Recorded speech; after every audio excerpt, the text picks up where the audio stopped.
Super.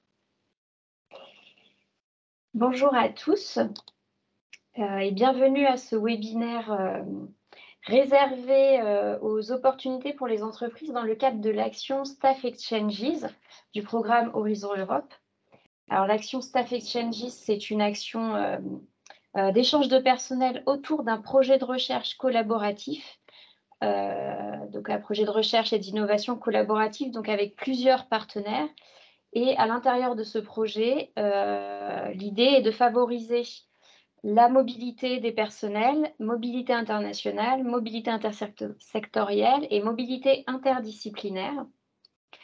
Alors, on a voulu faire un webinaire plus spécifique pour les entreprises, les opportunités vraiment pour les entreprises dans le cadre de cette action, puisque en France, disons que les entreprises peuvent participer et il y a je pense qu'il pourrait y avoir plus de participation et d'autres entreprises qui pourraient être intéressées. Donc, merci à vous d'être présents aujourd'hui à ce webinaire.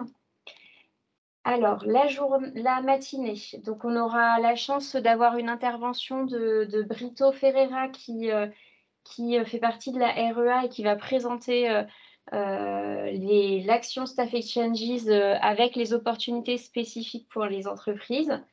On fera une petite session de questions-réponses après sa présentation. Ensuite, on passera un témoignage d'un lauréat, d'une entreprise lauréate qui participe et a participé à plusieurs projets de ce type, donc projet RISE dans l'ancien programme Horizon 2020. Et puis un projet actuellement Staff Exchanges et donc voilà, retour d'expérience de Mohamed Rebaï pour l'entreprise Stream Vision et donc il nous fera part de pourquoi est-ce qu'il participe à ce type de projet, qu'est-ce que ça lui apporte, est-ce qu'il y a des conseils à donner pour participer en tant qu'entreprise. Et puis après, on aura une petite intervention du PCN, donc Chloé Richard, pour présenter en fait les outils de recherche de partenaires et les dispositifs nationaux de soutien pour les porteurs de projets. Et enfin, on terminera ce webinaire cette matinée avec un échange entre les participants. Je précise que ce webinaire est enregistré et sera disponible en replay d'ici une dizaine de jours sur notre site internet horizoneurope.gouv.fr. Donc les personnes ne souhaitant pas apparaître, nous vous demanderons de ne pas allumer votre caméra voilà, pour ne pas apparaître dans l'enregistrement. Alors, juste avant qu'on démarre, je voulais quand même présenter, je ne me suis pas présentée, je suis Géraldine Léonard, donc je suis point de contact national pour les actions Marie Skłodowska-Curie en France. Et puis, je voulais présenter quand même mes autres collègues, donc Chloé Richard, voilà, Chloé Richard donc, qui co-anime avec moi ce matin ce webinaire, qui est également un point de contact national. Et puis, il y a aussi Morgane Bureau et Eugénia Chadlova. Morgane, je ne sais pas si tu peux. Voilà. Voilà, donc vous avez toute l'équipe au complet du PCN Marie Curie français. Voilà, donc merci à vous. Et donc, je vais laisser la parole à Brito Ferreira pour la présentation des Staff Exchanges. Très bien, merci beaucoup. Donc, encore une fois, pour cette invitation et cette opportunité de présenter et de promouvoir l'action Staff Exchange. Donc, je vais juste couper la caméra pendant la présentation. Donc, bonjour à tout le monde. Donc, je me présente, je suis Brito Ferreira, je suis chef de secteur à l'Agence exécutive de la recherche européenne ici à Bruxelles. Et encore une fois, une occasion de promouvoir les actions en général Marie Skłodowska-Curie, qui depuis 25 ans aide les jeunes chercheurs dans leur activité de recherche et le développement de leur carrière. Donc, comme il a été dit précédemment, je vais mettre l'accent particulièrement sur l'action Staff Exchange, donc détachement de personnel. Donc, c'est une nouvelle action, on dirait continuité avec l'action précédente, donc l'action RISE. Donc, vous allez voir pendant la présentation, je vais faire parfois des allers-retours entre RISE dans le programme cadre précédent Horizon 2020 et Staff Exchange, donc maintenant dans le programme cadre Horizon Europe. Et nous pensons qu'avec cette action, nous offrons une combinaison d'opportunités et de flexibilité particulière et j'espère vous guider à travers les différentes caractéristiques de cette action. Donc, comme d'habitude, un avant-propos, enfin un disclaimer, si je puis dire. Je commence bien, c'est là que les diapositives sont en anglais, et ainsi que de nombreux termes et références, tout simplement pour vous faciliter avec le jargon, parce que si vous êtes intéressé et que vous voulez participer, lorsque vous aurez accès aux documents, aux différents matériels, et donc les modèles, les guides sont en anglais, donc dès le départ, si vous pouvez avoir un peu cette musique dans l'oreille, ça peut vous faciliter dans votre démarche. Donc, rapidement la structure de cette présentation. Tout d'abord, en deux parties. Donc, au début, vous présentez ce qu'est Staff Exchange, quelles sont les règles de participation, les règles d'éligibilité, les spécificités pour le financement. Et dans une deuxième partie, je vais essayer de mettre un peu l'accent. Qu'est-ce qui est intéressant pour une entreprise privée, industrie ou PME, de participer dans ce type d'action, de participer dans un financement européen. Donc j'espère vous donner quelques arguments convaincants. Et dans tous les cas, je serai ouvert ensuite à vos questions et répondre à vos questions sur ce sujet. Donc, alors est-ce que ça change? Oui, ça change, très bien. Donc tout d'abord, en introduction, pour commencer, pour mettre un peu dans le bain, je voudrais vous rappeler les différentes actions Marie-Sosca-Curie qui s'inscrivent dans le pilier 1 du programme cadre Horizon Europe, qui court depuis l'année dernière et pour les 6 prochaines années. Donc je ne rentre pas dans le détail de ce programme. Par contre, je voudrais essayer de mettre l'accent sur le fait que entre le passage du programme cadre Horizon 2020 et le nouveau programme cadre Horizon Europe, il y a une augmentation globale de l'enveloppe du financement de 30%. Donc pour dire qu'il y a des capacités et disponibilités financières non négligeables dans ce type de programme. Ensuite, donc vous présentez les différentes actions Merck-Curie, donc ils sont en nombre de 4 principalement. Je ne reviendrai pas sur l'action Citizens, qui est différente des autres actions. Donc tout d'abord, la première action Doctoral Network, donc réseau de formation innovante, où l'accent est sur la formation de chercheurs en début de carrière, donc de type doctorat. Ensuite, l'action Postdoctoral Fellowships, qui en français donne bourse individuelle de recherche et d'innovation pour des chercheurs de type postdoc. Ensuite, notre action, donc Staff Exchange, détachement de personnel, pour la collaboration au niveau international et intersectoriel de consortia et de projets de recherche et d'innovation. Et enfin, CoFund, donc le cofinancement de programmes de doctorat ou de bourse individuelle au niveau régional, national ou international. Et je vous invite dès à présent à vous rendre sur le portail pour voir quelles sont les actions qui sont ouvertes actuellement pour la soumission de propositions. Dans tous les cas, toutes ces actions favorisent la participation à l'exposition des chercheurs au secteur non académique, soit par le recrutement, soit par les détachements de personnel. Et ensuite, les objectifs des actions Marie-Sosca-Curie, de manière générale, sont tout d'abord la mobilité transnationale des chercheurs, ensuite l'excellence de la recherche et l'innovation, à ceci afin d'assurer une formation des chercheurs, doctorants et postdoctorants par des projets de recherche et d'innovation. Donc je mets assez fort l'accent d'un côté sur la recherche, de l'autre côté sur l'innovation. Et enfin, offrir des possibilités de carrière dans la recherche et l'échange de connaissances à travers la mobilité des chercheurs. Donc, d'une part, une mobilité internationale et d'autre part, une mobilité intersectorielle. Et enfin, le cofinancement des activités. Donc ça, en quelques mots, voici le cœur des actions Marie-Sosca-Curie. Quels sont les objectifs qui sont attendus par rapport à cette action, donc Staff Exchange? Tout d'abord, comme toutes les actions Marie-Sosca-Curie, c'est une approche ascendante, donc de type bottom-up, c'est-à-dire qu'elle couvre tous les domaines scientifiques de la recherche et l'innovation.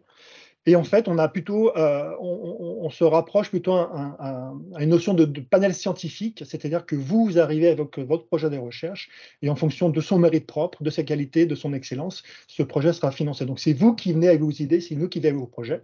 Et donc, on se rabat sur la notion de panel scientifique, donc typiquement chimie, physique, sciences de l'ingénieur, sciences sociales et humaines, ceci afin de faciliter notre travail lors de l'évaluation de ces propositions par des experts indépendants. Ensuite, l'autre accent que je voudrais mettre en avant, c'est la promotion de la collaboration internationale avec le transfert des connaissances, donc c'est la fameuse dimension internationale.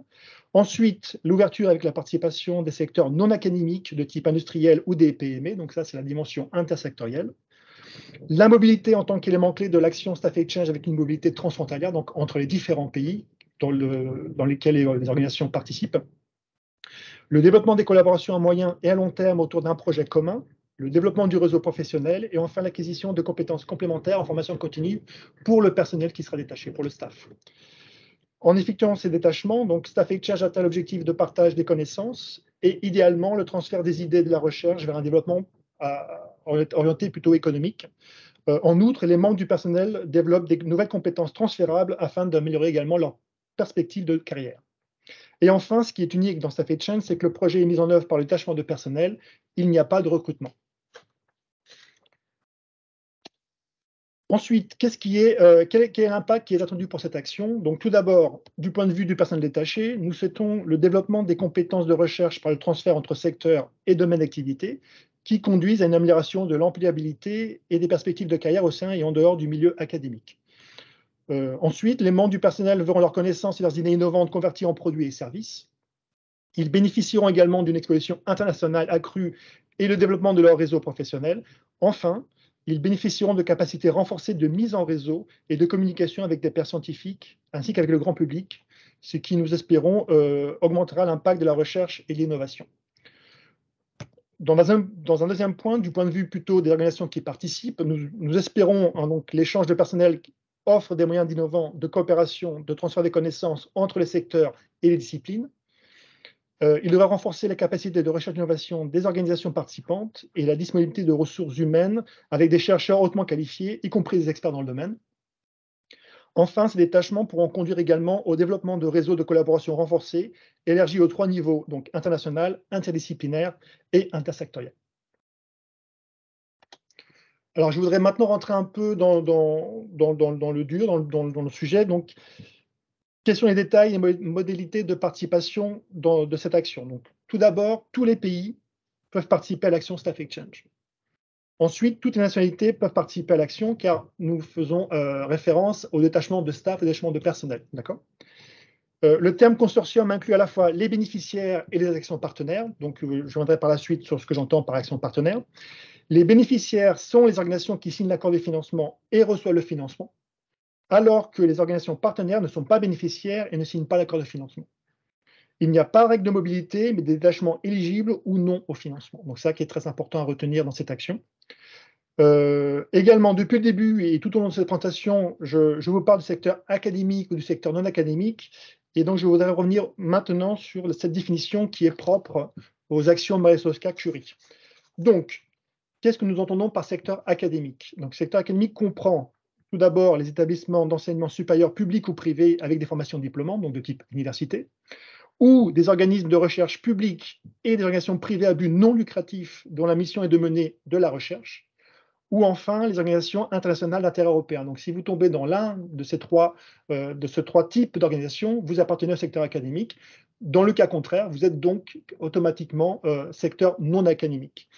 Et en fait, le secteur non académique, typiquement, correspond à des organisations de type industrie, de type PME, de type organisations non gouvernementales, des musées, etc. Donc, c'est très important car en fait, lorsque vous soumettrez une proposition, lorsque vous mettrez en place votre consortium, lorsque vous définirez votre consortium, le système par lequel vous encoderez votre proposition automatiquement cataloguera votre organisation en fonction du secteur, qu'il soit académique ou non académique.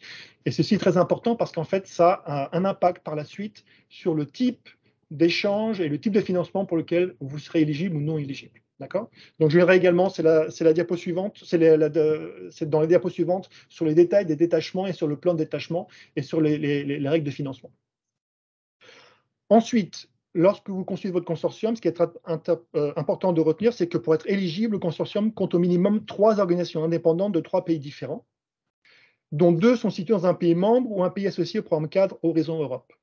Donc, si toutes les organisations du consortium sont localisées dans un pays membre associé ou un pays associé, dans ce cas, elles doivent être de secteurs différents, donc de secteurs académiques ou de secteurs non académiques. Les activités seront réalisées par le détachement du personnel entre ces différentes organisations dans différents pays et différents secteurs. Il n'existe pas de taille typique ni de structure optimale des consortia, mais un certain impact est attendu ainsi qu'une qualité d'implémentation optimale. Le projet est construit autour de la recherche et l'innovation, c'est-à-dire recherche fondamentale, mais également recherche appliquée, donc la notion d'innovation, mais aussi l'innovation, soutient l'entrepreneuriat et aider à transformer des idées en produits ou en services innovants. Par expérience, un consortium est constitué en moyenne de 6 à 10 organisations. La durée maximale du projet est de 4 ans et le budget maximum est de 1 656 000 €.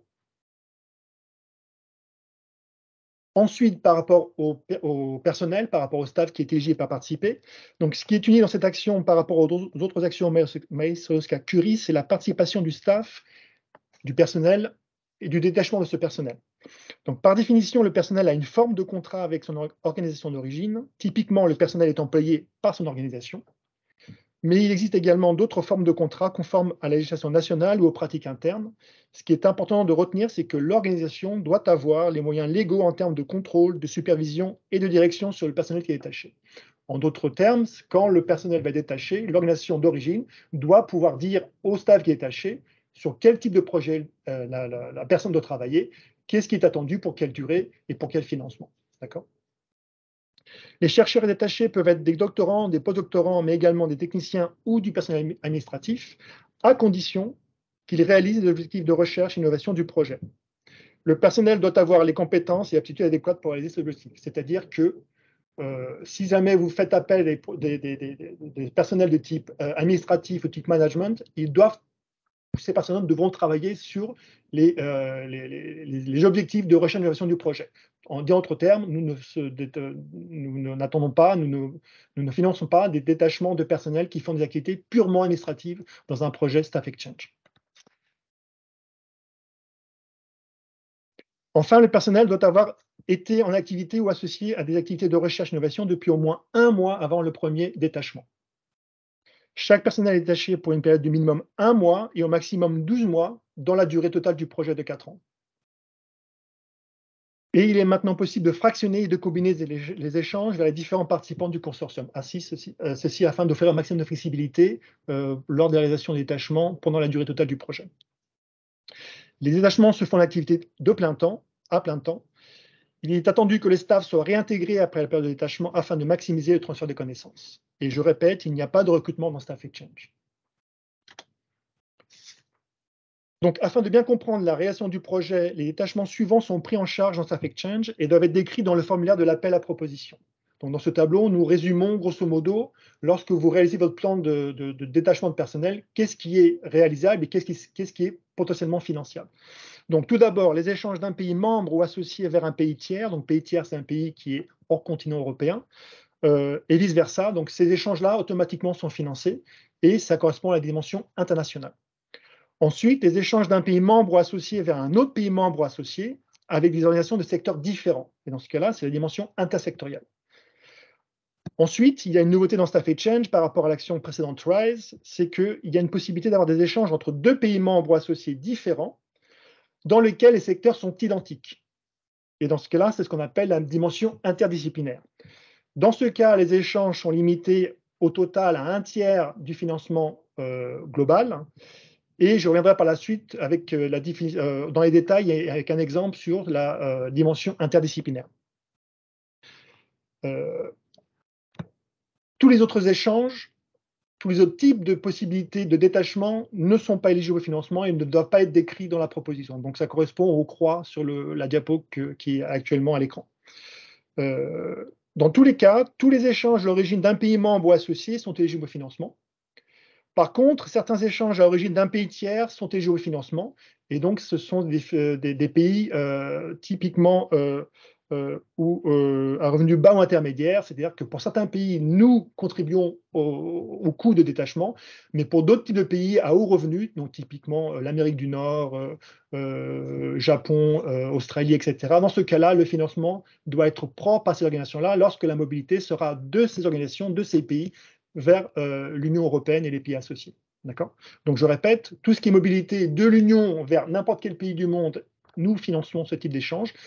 Pour certains échanges des pays tiers hors du continent européen, nous finançons certains lorsque ces pays sont à bas revenus, mais lorsque les pays sont à haut revenu, dans ce cas-là, les échanges doivent être pris en compte, le financement de ces échanges doit être pris en compte par les organisations d'origine. Donc, quelques mots sur l'interdisciplinarité, qui est quelque chose qui est nouveau par rapport à RISE. Donc, les échanges interdisciplinaires correspondent aux échanges intra-européens de même secteur. Donc, des échanges de type académique ou des échanges de type non académique. Les détachements sont considérés comme interdisciplinaires si les activités réalisées pendant le détachement intègrent des aspects de 2 ou plusieurs disciplines scientifiques différentes. Lors de l'évaluation de la dimension interdisciplinaire des propositions, les experts indépendants tiendront compte des descripteurs et des mots-clés au premier niveau listés dans la proposition. Ces échanges interdisciplinaires sont limités à 1/3 du budget total du projet. Par exemple, si le budget du projet est de 1 million d'euros, dans ce cas, les échanges interdisciplinaires seront limités au maximum à 333 000 euros. Donc, afin de fixer les idées, je vous propose l'exemple suivant sur le même panel scientifique sciences de l'ingénieur. Donc, dans ce cas, nous avons ici un consortium qui a pour objectif d'étudier la conversion de l'énergie électrique en énergie mécanique, un exemple général. Les chercheurs sont détachés d'une université en Espagne vers une université en Suède, par exemple. Dans ce cas, les secteurs identiques, c'est secteur académique dans les deux cas. La proposition indique que les activités réalisées et les échanges correspondants comprennent dans la conversion de l'énergie, donc incluse dans le premier mot-clé G3, le produit ou les process d'ingénierie, et l'analyse numérique qui correspond au mot-clé suivant, informatique, le mot-clé G1. Dans ce cas-là, l'échange correspondant se fait dans deux secteurs que nous considérons deux secteurs, deux disciplines différentes, et donc ils sont éligibles au financement dans ce cas de la dimension interdisciplinaire. Les détachements de ces deux participants sont considérés comme interdisciplinaires jusqu'à la limite du 1/3 du financement total. Donc, je répète, il est important de retenir cette limite de 1/3. Et je vous invite également à vous rendre sur le portail et à consulter la foire aux questions pour avoir d'autres exemples et d'autres détails par rapport à cette nouveauté. Ensuite, qu'en est-il de la contribution financière? Donc, comme dans toutes les actions de Maresos Curie, il s'agit d'un coût unitaire et d'un taux forfaitaire. Donc, le coût unitaire est pour 1 mois de détachement et de 4 600 euros. Ce coût unitaire se répartit comme suit. Donc, d'une part, le coût unitaire pour le personnel de 2 300 euros, et il doit être utilisé en totalité pour le bénéfice du personnel détaché. Et d'autre part, un coût unitaire institutionnel géré par organisation d'envoi pour un montant de 2 300 euros également. Ce montant couvre les frais d'activité de recherche ainsi que les coûts indirects de management. Je le répète, Staff Exchange ne couvre pas le salaire du personnel détaché, mais contribue aux coûts additionnels et les frais engagés lors de la période de détachement. Enfin, il n'y a pas de coefficient de correction qui s'applique. Toutes ces informations que j'ai présentées rapidement jusqu'à présent sont reprises en détail dans les documents de référence que sont le guide pour les candidats, le guide pour le programme cadre, les modèles de proposition, donc les parties A et B, les documents légaux et enfin la foire aux questions. Et donc, je vous invite fortement à les consulter. Nous avons chaque année fait un effort pour améliorer et avoir un retour d'expérience par rapport aux précédents participants, aux précédentes participations, afin d'améliorer ce type de documentation et de faciliter votre prise en main et votre soumission et votre participation à ce type d'action, à ce type de programme. Enfin, avant de conclure cette partie, quelques points à retenir lorsque vous écrivez votre proposition. Donc, il est important que vous articulez votre projet selon les critères indiqués. Et les objectifs de l'action, en particulier le plan de détachement. Suivez les guides fournis, le guide de l'applicant, le guide programme, les différents modèles et consultez la foire aux questions. Mettez en valeur la dimension européenne et montrez que votre proposition répond aux priorités politiques de l'Union européenne et des défis sociétaux. Décrivez les avantages de la collaboration ou de la coopération de votre consortium et comment ils peuvent aller au-delà de ce projet. Et si possible, faites réviser votre candidature par des collègues, par votre bureau européen local, ou suivez les conseils de votre point de contact national. Maintenant, dans cette deuxième partie, je vais vous présenter quelques données de la précédente action RISE. Pour l'action Staff Exchange qui lui a succédé, nous attendons à avoir des résultats ou des mêmes tendances. J'illustrerai avec des éléments pertinents quant à la participation du secteur non académique dans l'action Staff Exchange. Donc maintenant, je vais faire le point, focaliser un peu plus sur quels sont les arguments pertinents pour la participation du secteur non académique dans cette action. Donc tout d'abord, la dimension internationale, donc sur près de 585 accords de financement dans le précédent Action RISE, et avec près de 6200 organisations participantes, environ 30% des organisations sont situées dans des pays tiers hors du continent européen. Et donc l'action RISE est l'action Maresos Curie qui a le plus de participants en proportion internationale. De la même manière, si nous considérons la dimension sectorielle, nous avons près de 28% qui sont du secteur non académique. Parmi ces organisations du secteur non académique, environ 60% étaient des PME. Et donc, de la même manière, l'action RISE est l'action Maresos Curie qui a le plus de participants en proportion du secteur non académique. Voici en détail la répartition par type d'organisation. Donc, dans le sens anti-horaire, nous avons près de 58% des participants qui sont des organisations de type enseignement supérieur ou université, donc globalement académique. 14% des organisations qui sont de recherche publique ou privée, donc également académique. 2% qui sont des organisations publiques hors enseignement supérieur université, donc dans ce cas-là, c'est non académique. 22% qui sont des organisations orientées à but lucratif, donc typiquement industrie et PME, donc également non académique. Et enfin, 4% qui sont d'autres types, donc par exemple, organisations non gouvernementales ou consulting. Nous avons donc une grande diversité de participants dans le domaine de la recherche et innovation, avec une forte proportion pour le secteur non académique. Donc, dans les 3 prochaines diapositives, je vais essayer de tenter de mettre en avant certains critères qui nous semblent pertinents pour la participation du secteur non académique dans l'action Staff Exchange. Tout d'abord, le financement européen. Donc, nous considérons que l'action Staff Exchange comme une action relativement simple en comparaison aux autres actions Marie-Curie et d'autres programmes européens, en particulier dans le pilier 2 du programme Cadre Horizon Europe. Ensuite, le taux de succès est relativement haut, avec plus de 30% de réussite avec le dernier appel à proposition. Ainsi, vous pouvez faire vos premiers pas avec le financement européen. Dans le programme Cadre Horizon Europe, les participants peuvent joindre un consortium comme bénéficiaire ou comme partenaire associé. Comme partenaire associé, votre rôle est relativement simplifié et vos responsabilités réduites. Donc, ça peut être un avantage si vous voulez commencer doucement dans ce type de financement. Ainsi, vous pouvez également moduler votre participation dans le projet.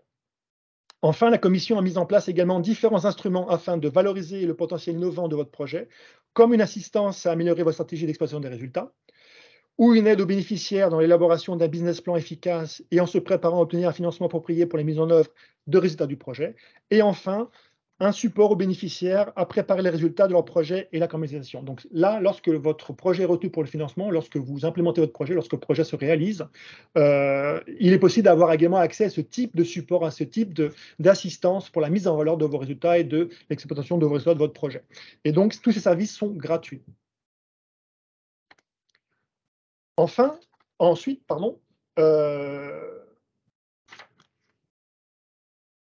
la notion de raison, donc networking. Dans ce cas, comme vous l'avez vu, l'action Staff Exchange a une dimension marquée internationale. Vous pouvez bénéficier de la mise en réseau avec des organisations du monde entier. Vous pourrez développer votre réseau professionnel et partager avec d'autres équipes de recherche dans les domaines d'activité multidisciplinaires. Vous pouvez alors aussi profiter de réelles opportunités en recherche et innovation. Enfin, votre réseau vous mènera à collaborer avec des laboratoires de recherche de pointe, profiter de l'expertise scientifique et des capacités technologiques, ainsi que d'équipements de pointe qui autrement seraient difficiles d'accès. Enfin, troisièmement, du point de vue des capacités de ressources humaines, évidemment, l'action se limite au détachement de personnel entre participants. De manière évidente, vous bénéficiez du transfert de connaissances lors de l'implémentation du projet de recherche et d'innovation. Ensuite, votre personnel, votre staff devrait profiter de la formation et du développement de compétences. La notion de formation continue est au cœur des actions Marie-Curie. Vous avez également, nous pensons, l'opportunité de tester et éventuellement recruter le personnel en détachement dans votre entreprise. Donc, c'est également quelque chose qui n'est pas à négliger. Enfin, l'exposition à différentes cultures professionnelles reste un point intéressant à notre avis. Donc, j'espère que ces différents points que j'ai pu souligner rapidement vous auront convaincu quant à l'intérêt de participer dans ce programme Marie-Curie et à l'action en particulier Staff Exchange.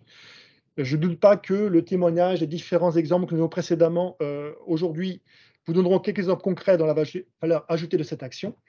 Et pour terminer, je voudrais juste revenir sur les 5 missions de ce programme cadre d'Horizon Europe. Bien que toutes les actions Marie-Curie aient une approche ascendante, donc bottom-up, comme j'ai rappelé précédemment, qui couvre tous les domaines scientifiques de la recherche et l'innovation, nous contribuons néanmoins aux missions du programme Horizon Europe. Tout d'abord, en soutenant les priorités de la Commission européenne, telles que le Green Deal ou une Europe adaptée à l'ère numérique ou vaincre le cancer. Et c'est dans ce cadre-là que les 5 missions s'intègrent. Tout d'abord, avec une adaptation, donc parmi les 5 missions, d'abord, adaptation au changement climatique. Ceci a aidé au moins 150 régions, communautés européennes à devenir résilientes au changement climatique d'ici à 2030. Et également, essayer de se battre contre le cancer, donc travailler avec le plan européen de lutte contre le cancer pour améliorer la vie de plus de 3 millions de personnes d'ici également jusqu'à 2030.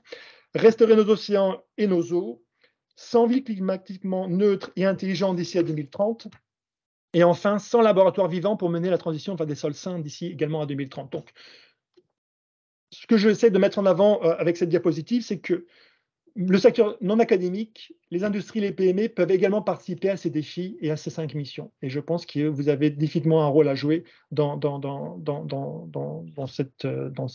ces aspects. Enfin, ma dernière diapositive, c'est concernant le call qui est l'appel à proposition qui est ouvert. Donc, il a été ouvert il y a près de 2 semaines en octobre et avec une date limite de participation pour le 8 mars 2023, avec un budget en hausse par rapport à l'appel précédent. Donc, je vous invite fortement à participer à cette action, dans le cas où j'aurais réussi à vous convaincre des points et des aspects positifs de cette action. Je vous remercie beaucoup pour votre attention et je suis à votre disposition pour toutes les questions que vous pourriez avoir. Merci. Merci beaucoup à vous pour cette présentation. Alors, avant de passer au témoignage, on va prendre un petit temps de questions-réponses pour pouvoir échanger ensemble. Comme nous sommes pas très nombreux, je vous propose de lever la main et de poser directement vos questions à l'oral. Alors, est-ce que vous avez des questions sur le programme, sur ce qui vient d'être présenté?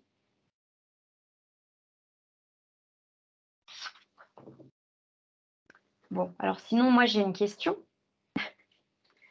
Alors, donc, vous avez présenté cette action, donc il n'y a pas de possibilité de recrutement, c'est vraiment le financement sur la mobilité, avec une petite partie également pour la recherche et le management du projet.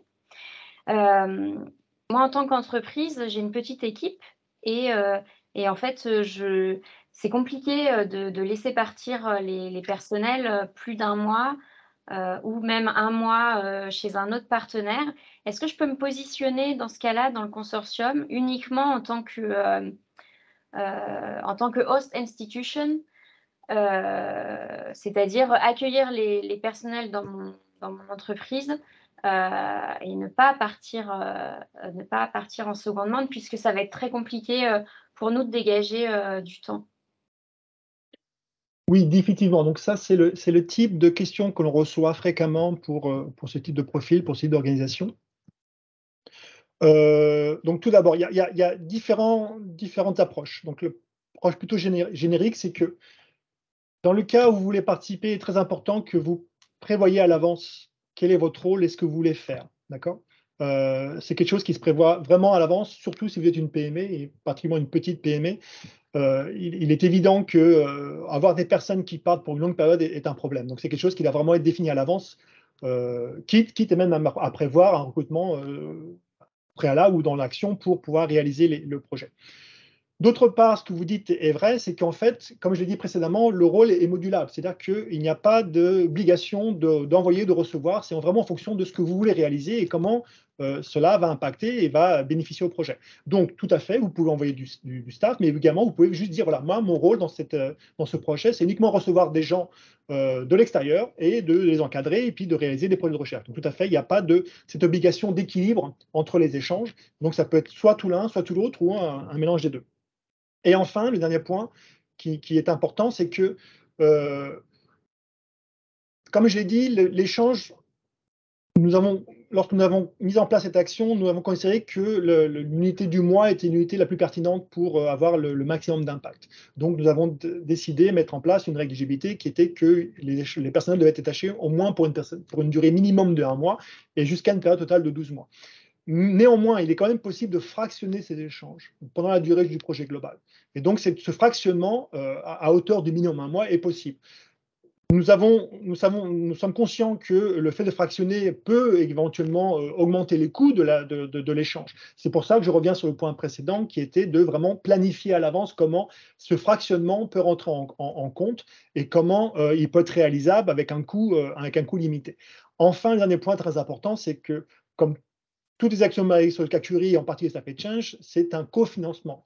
Nous n'avons pas pour ambition de payer la totalité du projet, mais de contribuer au coût du projet et en fait de faciliter les échanges. Donc, très important, nous faisons notion au staff. Donc, typiquement, le staff, c'est le personnel qui est employé. C'est un personnel qui reçoit un salaire, qui reçoit. Et donc, nous ne faisons que contribuer, je pense, avec un coût unitaire relativement intéressant, au coût des échanges et nous participons à notre hauteur au financement du projet de recherche et d'innovation. Merci beaucoup pour cette réponse complète. Est-ce qu'il y a des personnes dans la salle qui ont... Alors oui, donc il y a Sophie Gomez, donc Chloé, je te laisse allumer le micro et après il y aura Mohamed, j'ai vu. Donc d'abord Sophie. Le micro est ouvert normalement. Sophie Gomez, vous pouvez. Oui. Oui, bonjour. Je suis désolée, la slide qui parlait du financement, elle est passée un petit peu rapidement pour moi en tout cas. Et du coup, je n'ai pas compris ce que ça finance, l'exchange. D'accord. Donc, en fait, nous, tout ce que finançons, c'est le coût du détachement du personnel. D'accord? Donc, je peux prendre un exemple. Par exemple, si vous partez en mission, eh bien, nous prenons en compte à hauteur de 4 600 € coût unitaire mensuel le coût de la mission. Donc, typiquement, ça couvre les frais de détachement, les frais de logement, les frais, d'autres frais qui pourraient être annexes, par exemple de type sécurité, assurance complémentaire. Donc ça, c'est pour un premier point. Deuxième point, après, c'est tout. Nous contribuons à hauteur très limitée à des activités de recherche et innovation, donc à hauteur de 1 300 €, à des activités de formation, à des activités de participation à des conférences, etc. Et enfin, également, à des activités indirectes, donc de type de management ou coût indirect à hauteur de 1 000 €. Donc tout ça est inclus dans un coût unitaire forfaitaire. Donc, c'est important à retenir, c'est les 4 600 € et les 2 300 € pour le coût du staff. Pourquoi? Parce qu'en fait, nous espérons, nous attendons que le staff, lorsqu'il est détaché, le personnel qui est détaché, reçoive en totalité le montant de 2 300 € à charge du bénéficiaire ou du coordinateur de gérer comment ces 2 300 € sont gérés. Mais ils doivent profiter, ils doivent bénéficier en totalité au staff qui est détaché. L'autre partie du coût, donc les autres 2 300 € qui sont gérés par le coordinateur bénéficiaire, c'est à la discrétion des besoins du projet. Donc, dit d'une autre manière, les coûts du staff, les coûts du personnel sont auditables. Les coûts pour le management et pour les coûts annexes, donc de 1 300 €, eux ne seront pas audités. Par contre, je répète, c'est très important, c'est que pour recevoir ce coût unitaire, il faut qu'il y ait un détachement. Donc, lorsque vous planifiez votre projet, lorsque vous planifiez les coûts de votre projet, il est important que les détachements soient réalisés, parce que si les détachements ne sont pas réalisés, le coût unitaire ne sera pas payé. Donc, pour répondre à votre question en une seule phrase, nous participons aux frais d'échange et de mobilité du staff dans un projet de recherche et d'innovation, à hauteur de 4 600 € par mois. Est-ce que c'est plus clair? Oui. De toute façon, oui. Puis après, on aura les slides, donc je pourrai la relire. Mais j'ai compris. J'ai compris quand même. Et juste une question un peu bizarre peut-être. Nous, on vient d'avoir on vient d'avoir un projet COST. Et je me demandais si, par exemple, à l'intérieur de des échanges, donc les STM qui sont prévus, donc les jeunes chercheurs qui doivent bouger, par exemple, est-ce que ça peut être complémentaire d'essayer de répondre à un appel à projet NCA? Alors, de manière générale, oui, il peut y avoir des complémentarités, des synergies, à condition que le même coût ne soit pas reporté 2 fois. Donc, dans le cas Oui. de projet COST, s'il y a déjà une contribution de paiement de mobilité, dans ce cas-là, si vous partez dans Staff Exchange, dans lequel nous payons également la mobilité, ça ne va pas être possible parce que quelque part, on aura un double financement d'une même ligne ou d'une même activité.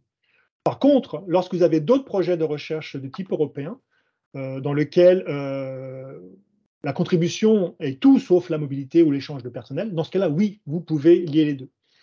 Enfin, ne pas oublier que lorsque le personnel est détaché, il doit travailler sur les activités de prochaine notion du projet Staff Exchange. Donc, quelque part, il faut qu'il y ait une continuité ou une activité similaire dans les deux projets. Parce que, comme je l'ai dit précédemment, nous attendons que le personnel, lorsqu'il est détaché, travaille à temps plein sur les activités de recherche du projet Staff Exchange, qui, dans ce cas-là, lorsqu'il y a une complémentarité, doivent rejoindre les activités et les objectifs de projet de recherche de d'autres projets également financés par le programme européen. Donc, encore, je répète en une seule phrase, dans le cas de COST, dans le cas où ce sont des mobilités qui sont également payées dans le programme COST, je pense que dans ce cas-là, ce n'est pas possible parce que nous aurions un double financement d'une même type d'activité qui est dans ce cas-là la mobilité du personnel qui est détaché. Même si ce ne sont pas les mêmes personnes qui sont détachées. Parce que dans Non, le COS, évidemment, il y a évidemment. 5 Non, évidemment. STME par an, par exemple. Non, évidemment. Lorsque je parlais de double financement, c'est que c'est la même personne qui reçoit le même type de financement Ah de bah deux oui, non, mais sources ça, différentes. d'accord. Voilà. Non, mais ça, bien sûr, c'est pas nécessaire. C'était pour multiplier le nombre de personnes qui pouvaient s'échanger. Dans ce Parce que, cas-là, parce que dans ce dans le cas-là, c'est COS, on ne peut possible. pas faire plus que 5 par an, par exemple. Voilà, dans ce cas-là, c'est possible parce que nous avons également le cas, D'accord. par exemple, de staff qui participent dans différents projets RISE dans le passé, dans Staff Exchange dans le futur. Donc, c'est également possible, à condition que à condition que ça ne se passe pas au même moment et en même temps, d'accord? Mais il est possible que, par exemple, un exemple très précis, c'est qu'il y a un personnel qui participe dans deux types de projets. Le personnel fait un échange pendant une durée dans l'un projet, et puis ensuite, directement, elle continue, ou la personne continue avec un échange dans l'autre projet, et donc il y a une continuité de ces échanges, alors que ce sont deux projets a priori différents, mais le staff est qualifié et les projets, les activités, ça s'applique pour les deux cas. Non, je le dis clairement parce que nous avons également des cas contraires où il y a des staffs, le même personnel qui est détaché pour deux projets différents au même moment, et dans ce cas-là, il y a vraiment un problème de double financement. Donc c'est pour ça que je pensais que votre question était plutôt orientée sur le même type de personnel. Si le personnel est différent, évidemment, ça ne s'applique pas. Oui, non, l'idée, c'était de multiplier, on va dire, la possibilité à différentes personnes, hein, pas les mêmes, de différents pays, correspondant aux âges qu'il faut, etc. Enfin, en dessous de 40 ans, en gros, pour le cost minimum, et de multiplier le nombre de personnes qui peuvent se déplacer. Parce que Oui, dans oui. un COS, il y a 5 possibilités par an. Ça fait pas beaucoup, on va dire, si on voulait rajouter sur un projet de 70 personnes participant dans un COST. Enfin bon, les 70, ils n'ont pas tous l'âge de bouger, mais il y en a un peu plus que 5 par an, en tout cas, de possibles. Et du coup, ça pourrait marcher Tout à pour fait. rajouter d'autres personnes. OK, Oui. merci. Après, c'est autour d'un projet de recherche. Donc, la mobilité, le secondment, le personnel part pour quelque chose de spécifique pour le projet de recherche. Pour le projet de recherche et pour sa formation aussi à lui. Oui, Ça veut oui, dire oui, pour oui. Il y a la participer notion à du training, et revenir avec des acquis expérimentaux, par exemple, pour les reporter chez lui. Tout à On est fait. Oui, oui, d'accord. tout à fait. Oui, C'est on est tout à fait. d'accord que c'est sur un programme de travail. Oui, je vois pas bien Oui, oui, oui, sinon. oui. Non, Non, mais en fait, excusez-moi, je si préférais je peux préciser. compléter, en fait, c'est que nous avons également reçu des projets dans le passé qui n'ont pas été retenus pour financement ou dans lesquels c'était uniquement une activité de formation, d'accord? Et il faut faire très attention à la différence des différentes actions Marie-Soska Curie, parce que certaines sont plutôt orientées formation, de type Doctoral Network, par exemple, et d'autres sont vraiment orientées un peu plus, si je puis dire, projet recherche-innovation. Donc, en fait, on a tout d'abord un projet de recherche-innovation dans lequel le personnel détaché va participer, dans lequel le personnel détaché peut également se former avec des activités complémentaires ou multidisciplinaires, par exemple. Mais le cœur, c'est vraiment l'activité de recherche-innovation. D'accord. OK. Et du coup, pour préciser, parce que vous parliez de STM dans les projets COST, STM, c'est Short Term Mission. Ce sont des missions spécifiques dans le cadre d'un type de projet encore spécifique, qui sont les actions COST, qui sont des actions de réseau. Donc c'est voilà, c'est complètement différent de là ce que on est en train de présenter, Staff Exchanges. Oui, le cost, c'est différent. Bien sûr, Non, c'est mais un je autre. préférais expliquer parce que comme il y a des personnes peut-être qui Ah, ne connaissent pardon. pas ce type D'accord. de Pardon. projet en fait, c'est pour OK, ça. pardon. Non, OK. pas de souci. Mohamed, vous aviez, une question? Oui, d'abord, je remercie M. Ferreira pour ses éclaircissements. Mais j'ai une petite question et je rebondis sur ce que vous avez soulevé tout à l'heure, à savoir, nous sommes une petite entreprise et que la mobilité pour une entreprise est effectivement très difficile pour l'avoir vécu dans pas mal de projets. Vous avez parlé tout à l'heure du fait que si une société, enfin une TPE, ne peut pas envoyer en mobilité du personnel, elle peut le faire, donc tout en restant dans le projet. Mais alors, quel serait dans ces conditions le coût et quel serait l'intérêt en dehors de la partie projet, innovation, recherche, sur le plan financier pour une société comme la nôtre, une TPE? D'accord. Donc, si nous nous plaçons dans le cadre où vous ne faites que du hosting, vous ne faites que recevoir du staff, Oui. dans ce cas-là, vous allez recevoir des ressources humaines, mais vous n'allez pas recevoir de financement direct, parce que a priori, vous ne seriez pas bénéficiaire, d'accord? Les bénéficiaires reçoivent le financement, les partenaires associés ne reçoivent pas le financement. Par contre, lorsque la mise en place du consortium et lorsque vous discutez avec les différents partenaires, vous avez ces fameux coûts institutionnels dans lesquels vous pouvez discuter comment ces coûts peuvent être redistribués avec le consortium et les différents partenaires. Donc ça, c'est tout à fait possible. Et franchement, ça fait partie des discussions du consortium lorsque vous construisez et savoir comment les coûts peuvent être distribués. Donc, je le répète, si vous êtes partenaire associé et vous ne faites que recevoir des ressources humaines, vous bénéficiez des compétences du personnel qui sera attaché dans votre entreprise. A priori, vous ne recevez pas de financement direct de notre part. Par contre, il est tout à fait possible, et même fortement recommandé, de discuter et de voir comment les coûts institutionnels, les coûts de management ou les coûts indirects peuvent être également partagés et distribués pour les partenaires associés. Ils ne sont pas fixés par l'Europe. Non, du tout. Enfin, le montant est fixé, mais la distribution n'est pas fixée. Ça, c'est à la discrétion du consortium. C'est vous qui devez discuter et vous mettre d'accord comment ces coûts sont répartis et partagés. Très bien, merci. Alors, on a le temps de prendre encore une question avant le témoignage de l'entreprise. Est-ce que quelqu'un a une question?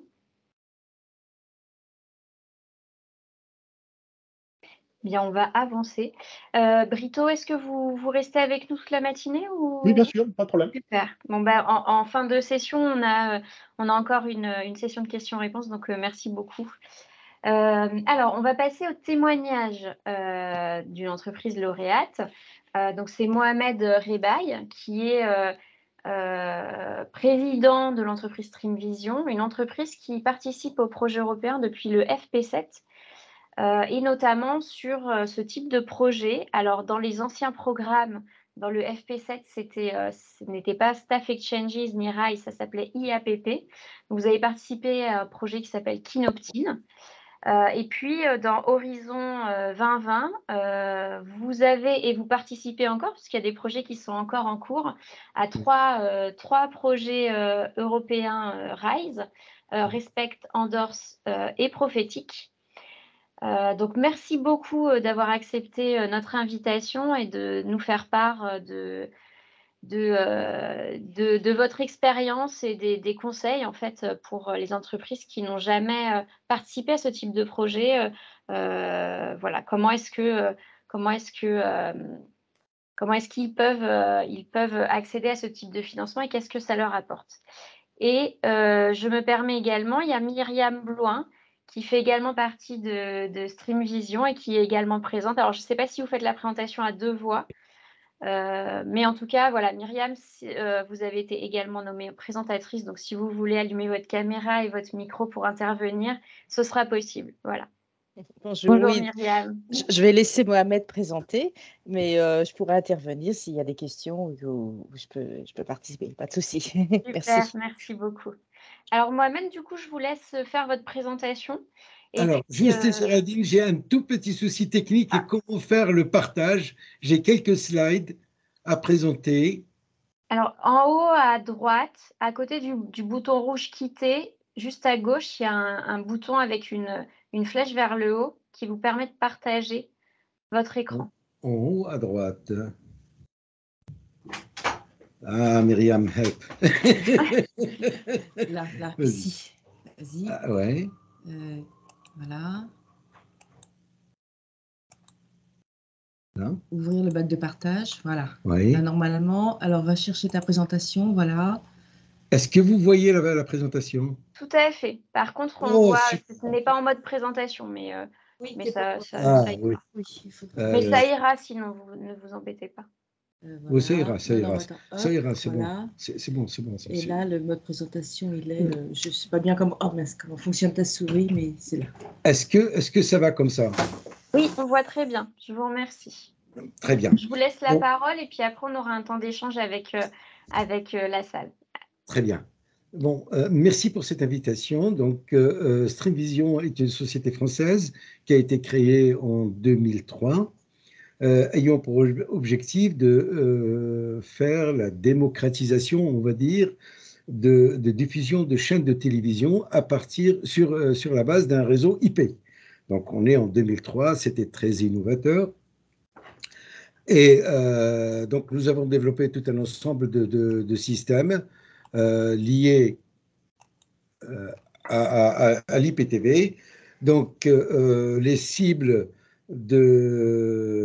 les objectifs de cette première activité étaient la diffusion des contenus sur le réseau IP d'une part, et les sociétés, ou du moins l'aspect commercial, était plus orienté vers tout ce qui est institutionnel, tout ce qui est hôtellerie, tout ce qui est grande entreprise. Et un deuxième aspect, c'est tout ce qui est lié à l'éducation, donc où on faisait du e-learning. Donc, par exemple, en Algérie, nous avons installé une chaîne de télévision sur réseau IP ou sur des liens VSAT, permettant de recevoir le contenu en temps réel depuis la capitale, par exemple, pour la personne qui est tout à fait au sud, dans le désert, en plein désert. Elle a la capacité de pouvoir regarder les mêmes contenus, les mêmes cours en temps réel. La deuxième activité, un deuxième produit lié à cette activité IPTV, c'est ce qu'on appelle le digital signage. Donc, ce que vous voyez en bas. Donc, on a la capacité de pouvoir redesigner un écran de télévision et être capable de mettre plusieurs types d'informations, qu'elles soient vidéo, textuelles, graphiques, et avec un bandeau en bas pour envoyer des informations ponctuelles. Donc, c'est ce qu'on trouve, par exemple, dans les métros, tous ces écrans-là. Voilà donc la première activité. D'abord, Streamvision est une société de chercheurs, de développeurs ayant une spécificité liée au traitement du signal. Donc, vous voyez bien que la vidéo s'insère bien dans ce cadre-là, puisqu'il y a de la compression d'images, il y a le nombre de flux vidéo, tout ça sur le même réseau. Et donc, ça fait appel à des techniques de traitement de signal. Alors, puisqu'on est spécialisé dans le traitement de signal, donc nous avons développé une deuxième activité qui n'a rien à voir avec la première, mais dans la base, c'est toujours le traitement du signal. C'est ce qu'on appelle la solution e-santé. Nous avons développé un fauteuil de télémédecine sur lequel on a intégré ou développé un ensemble de capteurs non invasifs permettant de réaliser un bilan de santé en un temps record, à peu près 5 minutes. Dans ces 5 minutes, vous avez un ECG, une tension artérielle, un oxymètre, le poids, tout ça est intégré dans le dos du fauteuil. Le patient n'a plus qu'à s'installer et suivre les consignes sur un écran et réaliser son bilan de santé. Ce bilan de santé est directement envoyé vers le médecin traitant, si on dispose de son email, ou en visioconférence. Pour la partie visioconférence, nous avons établi un partenariat avec Alcatel-Lucent et leur logiciel Rimbaud nous permettant d'assurer la liaison entre le fauteuil et le lieu du patient ou du médecin. Donc, vous voyez bien que Streamvision est une société beaucoup plus orientée R&D et nous avons à peu près 60% de notre activité est concentrée sur la recherche et développement. Donc, comme l'avait dit tout à l'heure Géraldine, nous avons participé à plusieurs projets. Il y a un projet européen, le projet Kinoptim, le projet NTUA, Prophétique, Endors, SmartBear et Respect. Nous avons également obtenu le concours mondial de l'innovation 2030 et nous avons participé à deux concours, le SME Instrument phase 1 que nous avons eu, et en revanche, malheureusement, pour la partie SME phase 2, nous avons eu que 3 Seal of Excellence. Le projet KinOptim est un projet FP7. Donc, c'est un système, l'objectif, c'était de développer un système de détection et de prévention de chute chez les personnes âgées. Donc, on a une caméra, on prend la personne, on a une caméra, on fait la squelettisation et on a des points de paramétrage sur le squelette permettant montrant aux patients qui sont en face de la télé de regarder quels sont les exercices qu'il doit réaliser, bien sûr sur ordonnance de son kinésithérapeute ou son médecin traitant, et il doit reproduire certains gestes, certains exercices de manière à améliorer les petites défaillances sur la partie de son corps. Le projet prophétique qui est un RISE, c'est une plateforme qui permet, à partir d'un système expert de capteurs, d'assurer le suivi des patients atteints de la maladie de Parkinson. En d'autres termes, nous avons développé des accéléromètres et un ensemble de capteurs qu'on mettait sur les bras et sur les jambes, et à partir de là, donc, on est capable de regarder quelle est la situation de santé de la personne, et en fonction de ces résultats, être capable de pouvoir les corriger. Le projet Endorse, qui est aussi un RISE, c'est un système robotisé, donc en fait derrière ça, c'est gérer une flotte de robots, et en même temps, on a mis on va dire l'innovation, c'est on lui a ajouté un module de e-santé capable de réaliser certaines mesures physiologiques de la personne. L'exemple typique, c'est dans un hôpital, lorsque le médecin ou une infirmière va visiter ses patients en passant de chambre en chambre. Donc, le robot est en mesure de suivre le professionnel de santé et arriver à la chambre. Donc, on est capable, et il a tous les outils à sa disposition pour prendre les mesures physiologiques. Donc, ce projet vient juste d'être terminé, et nous avons eu pas mal de succès sur le plan, enfin, des promesses commerciales. Il faut encore l'homologuer, mais actuellement, ça fait l'objet d'un grand succès en termes de projet.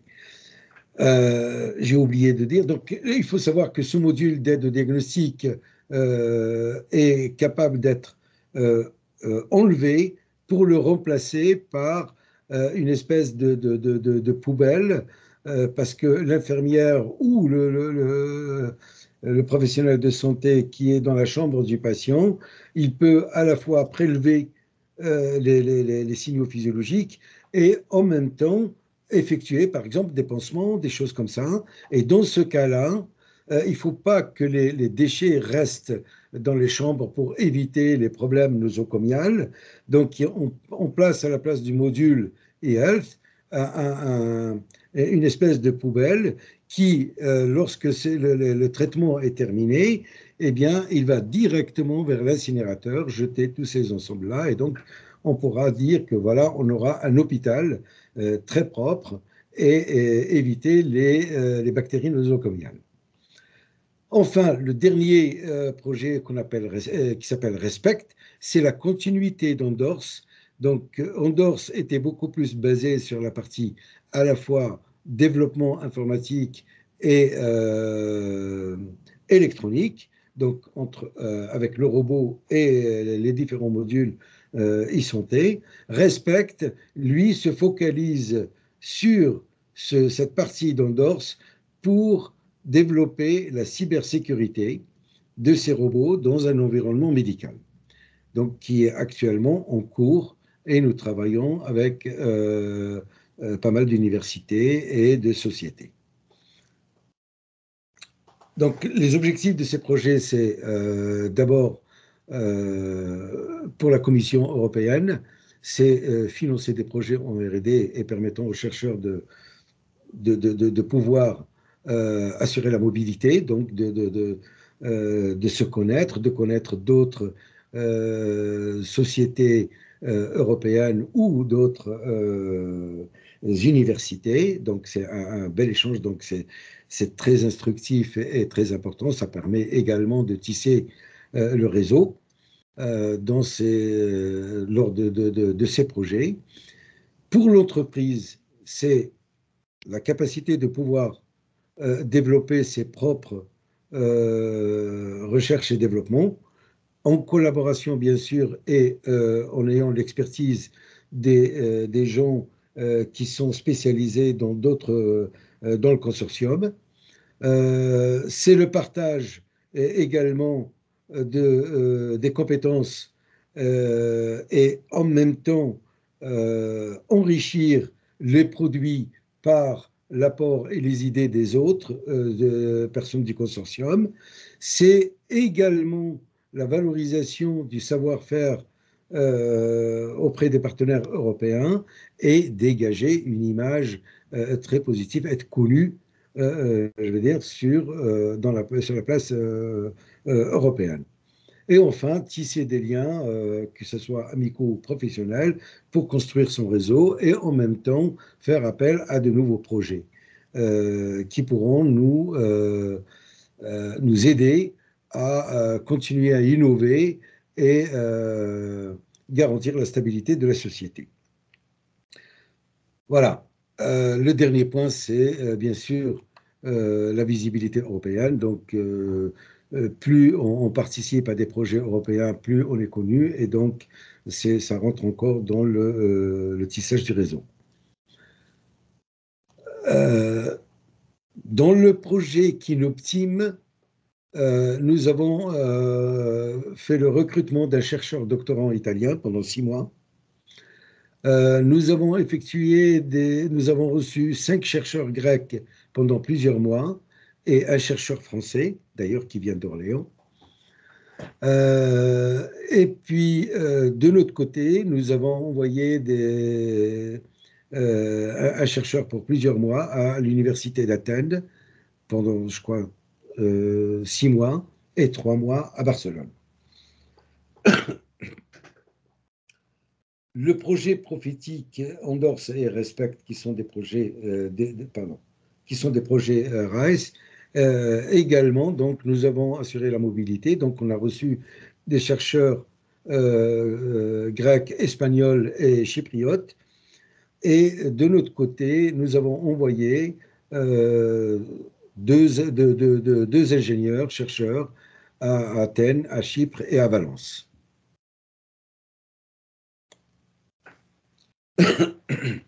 On arrive maintenant à la synthèse. Les plus et les moins à travers cette petite expérience que nous avons eue. Donc pour le chercheur, les plus, pour le chercheur, c'est un salaire de 2100, enfin, le salaire plus une prime de 2100 de mobilité, donc ce qui est, j'aimerais bien revenir étudiant pour bénéficier de cet avantage.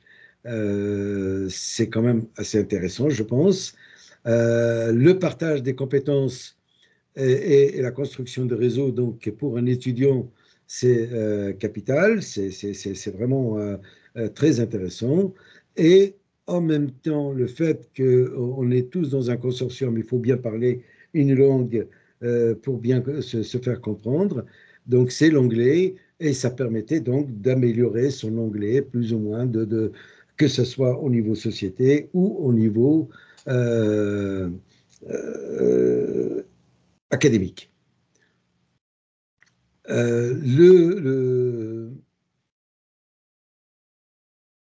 Il y a un petit, une aide et également pour ce qu'on appelle les coûts institutionnels. Monsieur Ferreira, on en a parlé, je pense, tout à l'heure, et le coût de la formation et de la recherche qui sont par mois autour de 1800, je crois 1800 euros et 700 euros respectivement. Ouais, je ne rentre pas dans les détails, donc c'est en gros tout ce qui est institutionnel et coûts indirects, ça représente 1800 plus 700.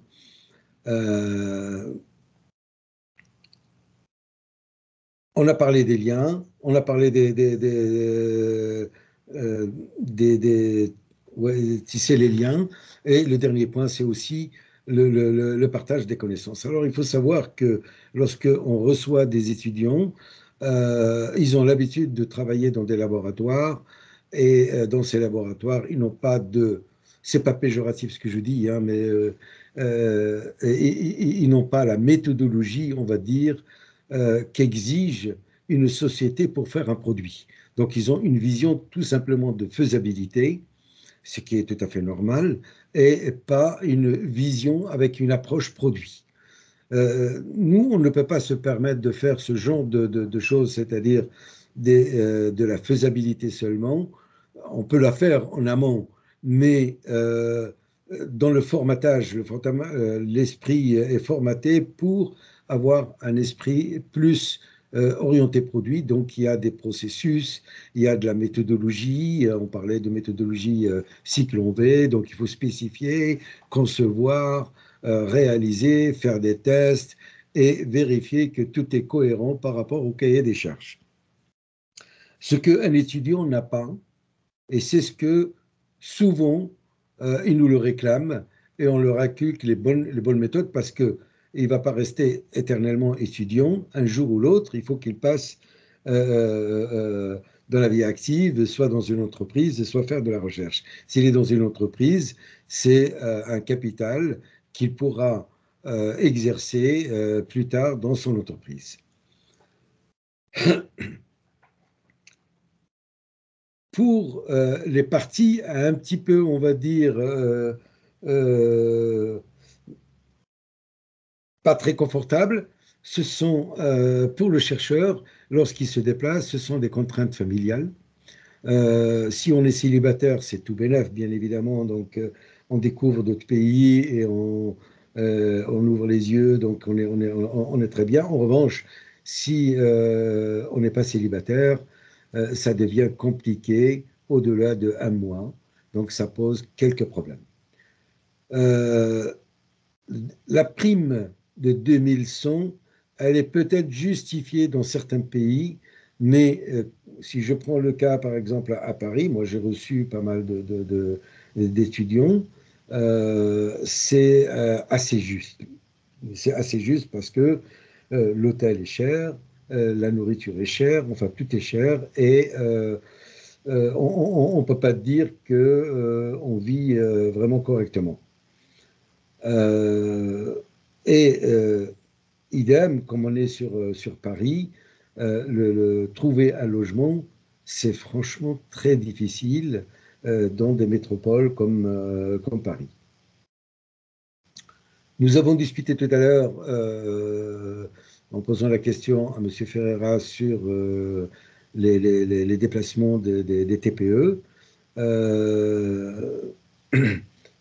des difficultés d'enlever une ressource d'une petite structure et l'envoyer pendant quelques mois, c'est vraiment très difficile. Le deuxième point, c'est qu'au fait, quand on parle de projet, souvent on oublie la partie matérielle parce que un projet n'est pas forcément uniquement réflexion et informatique seulement. Ça nécessite souvent de l'achat du matériel pour pouvoir, par exemple, le cas d'Ondors, il y a le robot à acheter, il y a des composants à développer ou à sous-traiter pour la partie médicale. Donc ça, c'est quelque chose qui n'existe pas dans les projets RISE, à ma connaissance. Donc l'achat de matériel est quasi inexistant, donc c'est à la charge totale de l'entreprise. Et puis les démarches administratives qui sont parfois pesantes. J'en ai eu le cas, par exemple, pour une personne qui venait de Grèce, donc il fallait le document A1 pour la sécurité sociale. Ça a mis 4 mois à peu près avant. La personne, elle est presque repartie, terminer son secondement, alors qu'elle n'avait toujours pas eu encore le document.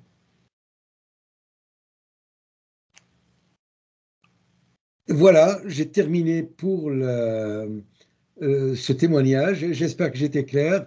Il y a certainement d'autres choses que j'ai oubliées, mais enfin, l'essentiel est là. Merci beaucoup, Donc, Mohamed, de nous avoir fait partager. Alors, attendez, je vais juste... Hop, voilà. Comme ça, je me suis permise de désactiver votre micro, mais c'est juste le temps que je parle, parce qu'il y avait un écho. Merci beaucoup de nous avoir fait partager votre expérience. Alors, effectivement, vous avez participé à plusieurs projets, donc c'est vraiment, c'est très riche pour nous. Alors, vous avez parlé je vais revenir sur les contraintes. Vous avez parlé de contraintes administratives par rapport au secondement, ce que je comprends tout à fait. Moi, j'avais une question par rapport en fait, sur les projets européens. Donc, une fois que votre projet est accepté, donc il y a le financement, et puis il y a des rapports d'étape d'activité et puis financiers. Comment ça s'est passé pour vous, ce travail? Est-ce que c'est pas trop lourd pour votre entreprise, le fait de faire ces rapports d'étape en fait à la commission? Alors attendez, votre micro, il faut que vous réactiviez votre micro. alors, pour être honnête, c'est un travail qui ne nous a pas vraiment posé beaucoup de problèmes, hein. Donc ça, on est habitué. Franchement, on l'a fait avec grand plaisir parce que on est en plein dedans.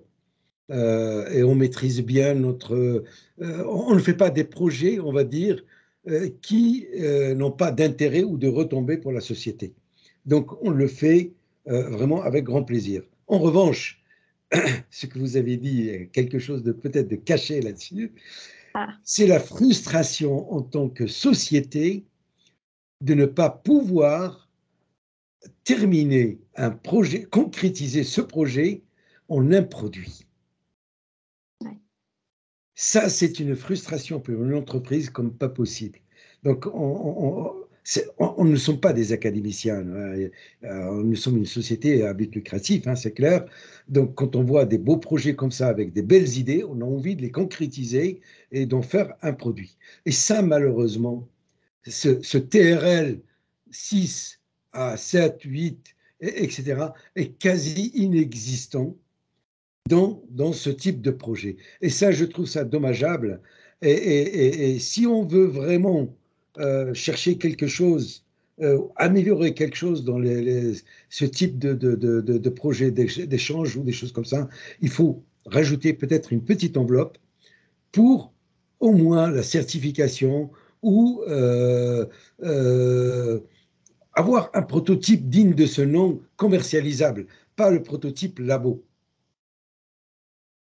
Oui, je comprends tout à fait. Après, je pense que, peut-être que Brito voudra prendre la Parce que parole. Il y a d'autres types d'appels à projets après spécifiques pour ça. Non, mais je comprends. Je comprends parfaitement. Mais c'est vraiment le ressenti, hein, que nous avons eu, hein.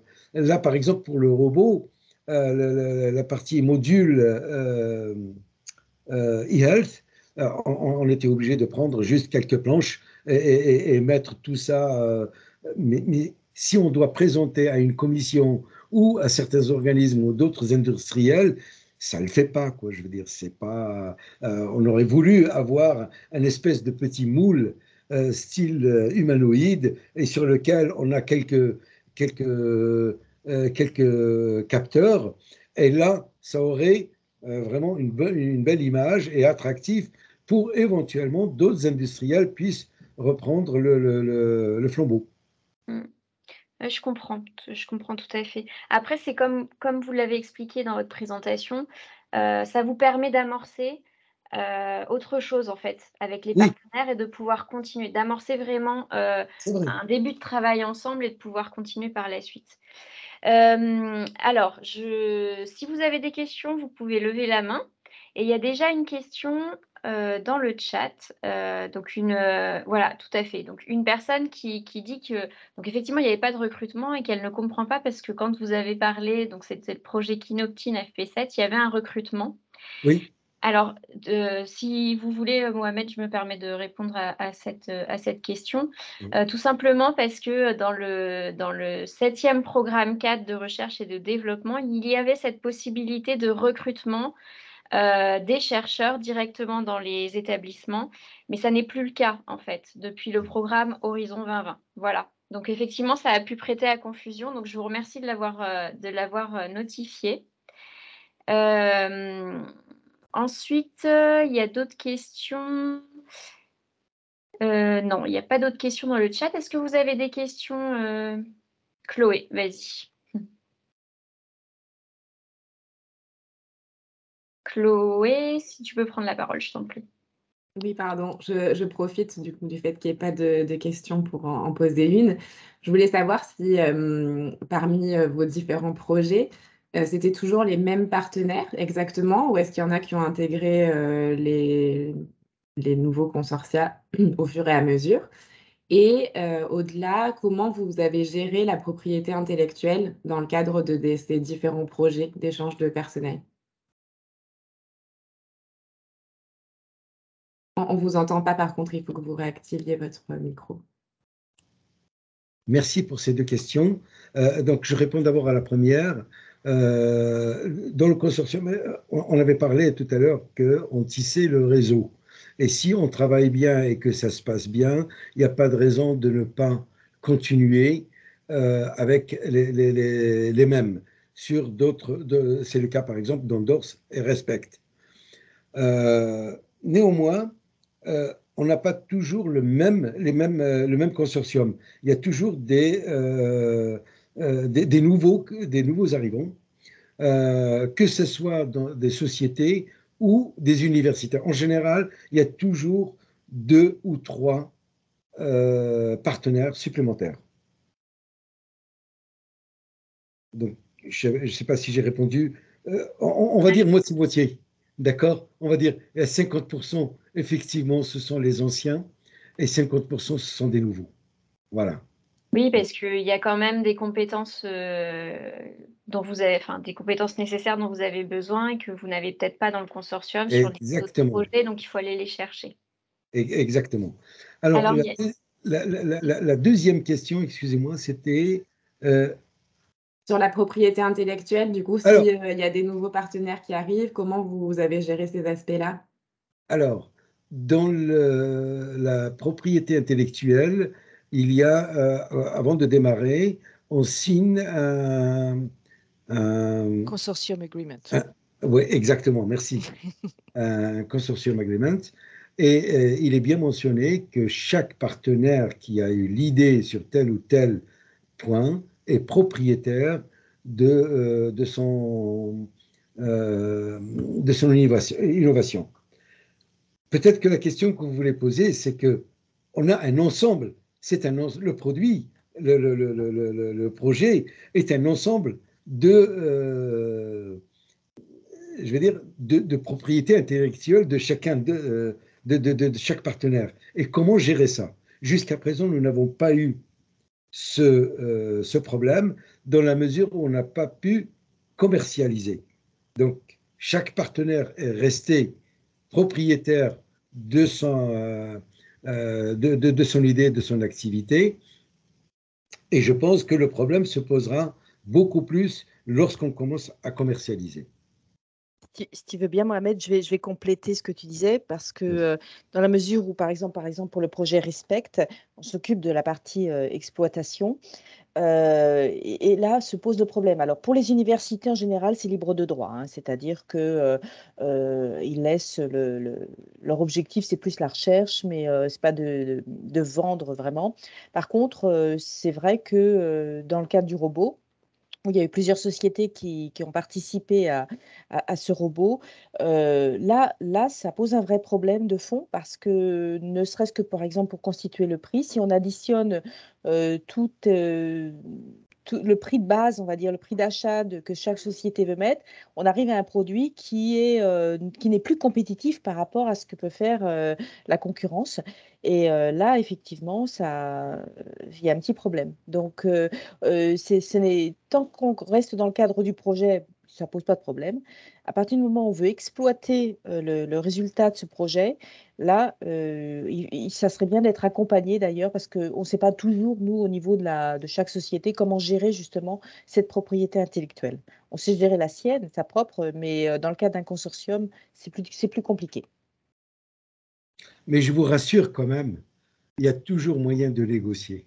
Et on arrive toujours à trouver une solution. Oui. Merci. Alors, dans l'ordre, donc il y a 3 mains levées. Donc, dans l'ordre, il y a Frédéric Brard. Est-ce que vous pouvez allumer votre micro pour poser votre question? Donc, c'est Frédéric Brard.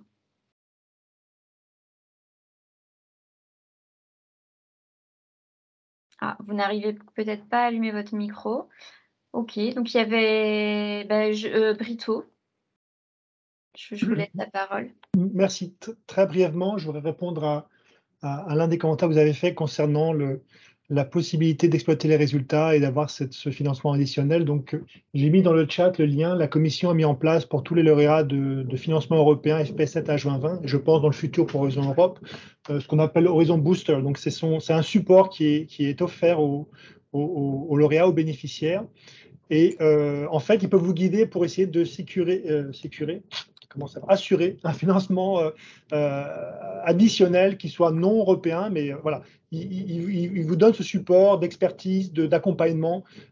Donc, je vous invite à cliquer sur le lien, voir quels sont les documents et surtout à contacter votre project officer, donc votre officier de contact à l'AREA pour avoir d'autres détails et comment vous pouvez participer parce qu'il y a différents appels à propositions, différentes dates. Donc ça, c'est la première chose. Et la deuxième chose, c'était une question que je voulais vous poser, c'est en quoi votre participation au financement européen a permis de développer votre entreprise et votre activité? Alors, votre micro est coupé, Mohamed. Oui, je vais vous dire, moi personnellement, enfin ma société, on tient d'abord à remercier vraiment l'Europe. C'est grâce à elle qu'on survit.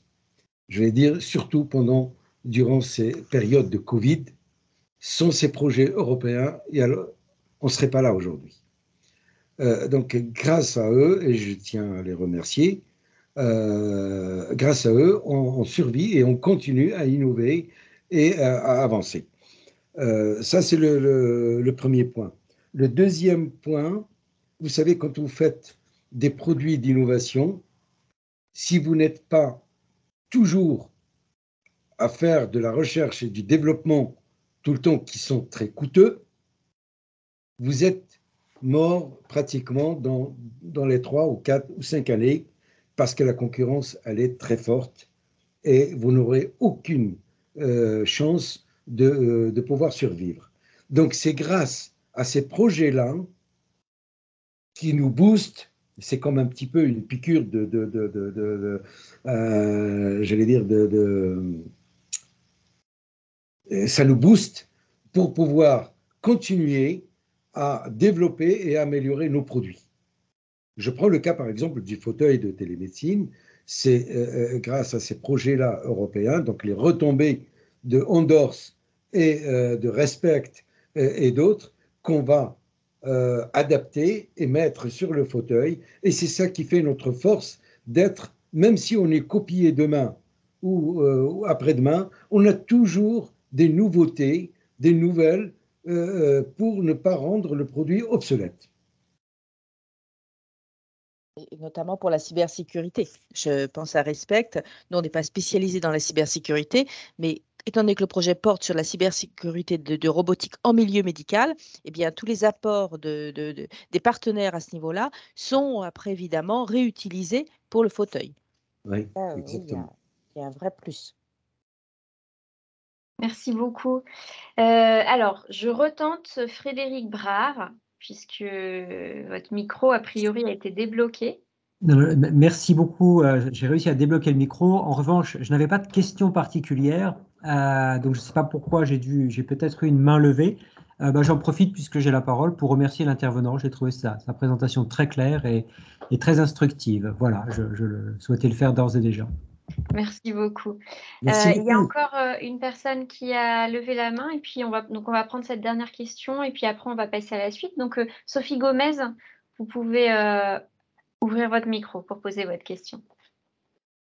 Oui, c'est une question un petit peu terre à terre et un petit peu indépendante. C'est quand le projet est accepté, si jamais le projet est accepté, à quel moment on sait qu'il est accepté, disons, par rapport au dépôt, ou non d'ailleurs, et que les fonds sont utilisables. C'est un petit peu indépendant mais, de ce qui a été dit jusqu'à maintenant, mais peut-être j'aurais dû la poser après, je ne sais pas. Je peux donner l'exemple très rapidement du dernier appel à proposition Staff Exchange. Donc, le call a ouvert en octobre, il a terminé en mars. Nous avons fait nos évaluations en mai et les candidats ont reçu leur lettre de résultat en juin. Donc, grosso modo, 6 mois. D'accord, merci. Et si je peux rajouter, par exemple, dans le cas du dernier projet RISE, à partir du moment où on a reçu la réponse, après, le temps que ça se mette en place, parce que maintenant, il y a quand même toute la partie éthique qui nous prend beaucoup plus de temps qu'auparavant. Et là, c'est un vrai challenge et a fallu plusieurs mois, et je dirais d'ailleurs merci à l'Université d'Orléans parce qu'il y a eu un vrai travail là-dessus pendant les mois de juillet et août pour mettre ça en place. Et donc, on a pu commencer le go, en fait, qu'à partir du 1er, je crois que c'est le 1er octobre ou 1er septembre, je ne sais plus, de façon à... Donc, il faut quand même compter entre le moment où on reçoit l'accord de la Commission européenne, il faut compter quand même 3-4 mois pour mettre pour faire signer le consortium agreement, tout le module éthique et tout, mais tout cela, c'est nouveau pour nous et C'est surtout l'éthique, là. c'est C'est très costaud. nouveau. Et c'est incroyable. Là, en revanche, Géraldine, ce que vous avez posé, votre première question, c'est vraiment rébarbatif pour la société. Là, vraiment, on avait du mal à rédiger toute la partie éthique, les data, les données, la sécurité des données et tout ça. Donc, tous ces rapports doivent être faits avant de démarrer vraiment le projet. Et on a dû sortir 2 ou 3 classeurs pratiquement sur l'éthique avant de commencer vraiment le projet, quoi. Ça, en fait, ça devient lourd sur ce côté-là. Alors, je vous rassure, enfin, je ne sais pas si ça vous rassure, mais du côté académique, c'était la même chose. Pour avoir participé au montage de ce projet, c'est le projet en lui-même. Et vous avez mentionné, du coup, l'université, et en fait, c'est le coordinateur. Et c'est vrai qu'on n'a pas parlé forcément de la structure des projets, mais le coordinateur, c'est vraiment, il faut s'appuyer sur lui. C'est vraiment lui Oui. qui coordonne le projet. Qui fait le lien avec la Commission européenne et donc avec les project officers des projets. Donc dans cette période, on a été beaucoup aidé aussi par le project officer. Voilà, après la lettre d'acceptation du projet. Alors moi, merci beaucoup Mohamed Rebaï et Myriam. Myriam Bloin de Streamvision pour ce témoignage vraiment très riche et important pour nous. Je retiens plein de choses de votre témoignage, mais des points positifs et qui sont peu soulevés. Par exemple, je retiens que ça vous a permis de tisser des liens amicaux et professionnels, et donc pas que professionnels. Donc pour moi, ça ouvre vraiment aussi à la culture des autres pays, l'échange culturel vraiment en interne à l'Europe, voire à l'international. Donc, j'ai bien retenu que les mobilités, donc c'est aussi, enfin, c'est un rôle aussi modulable. Ça vous a permis de progresser en anglais, ça c'est un point important. Et puis, je retiens votre très belle phrase. On tient à remercier l'Europe, c'est grâce à elle qu'on survit et qu'on continue à innover. C'est une phrase que j'ai notée et que je retiens. Vous restez avec nous encore jusqu'à la fin, Mohamed? Super, merci beaucoup.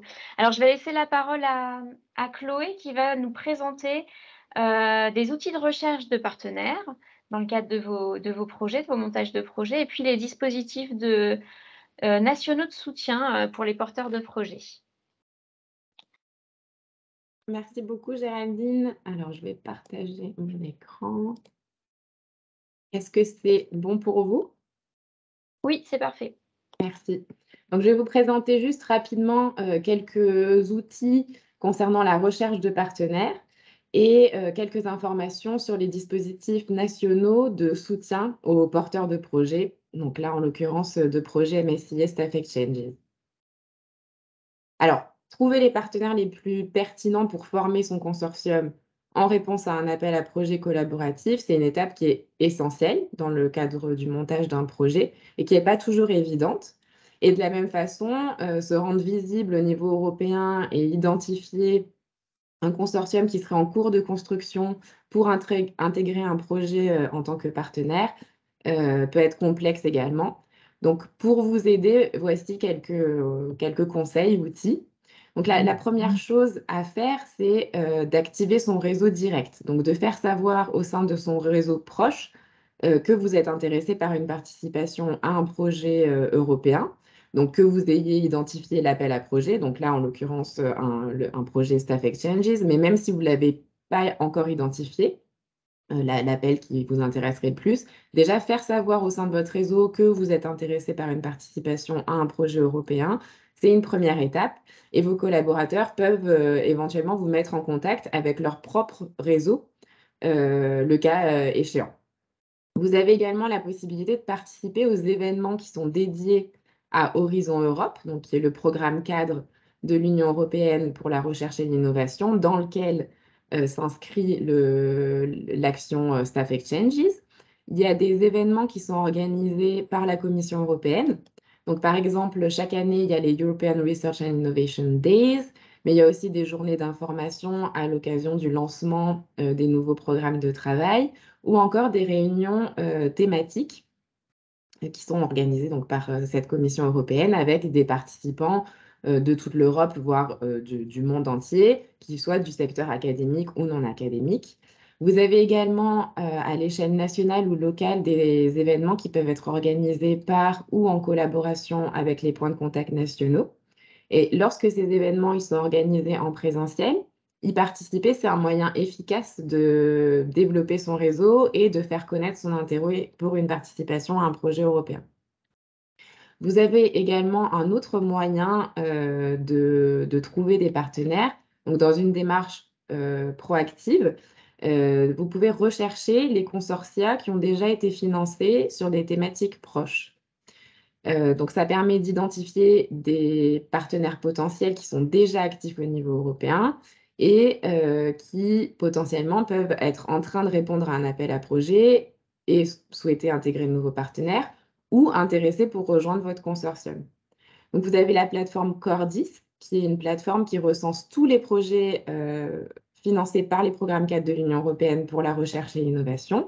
Et pour chaque projet, vous avez une fiche qui inclut le titre du projet, le budget, la durée, la liste des différents partenaires du projet et un résumé. Donc, c'est un outil qui est utile pour aller identifier des partenaires potentiels. Vous avez également l'outil Partner Search de la Commission européenne qui permet, lui, d'effectuer des recherches de partenaires par programme, par thématique, mais aussi par pays ou par ville, et par type d'organisation et par type de profil professionnel. Donc, vous pouvez chercher un chercheur, un propriétaire de PME, par exemple. Ça, c'est une première étape, donc d'aller sur Cordis ou sur l'outil Partner Search. Et une fois que vous avez identifié un projet, ou une institution qui est impliquée dans un projet, il faudra ensuite aller sur le site internet du projet en question pour avoir plus d'informations sur les équipes impliquées dans l'organisme ou les personnes à contacter.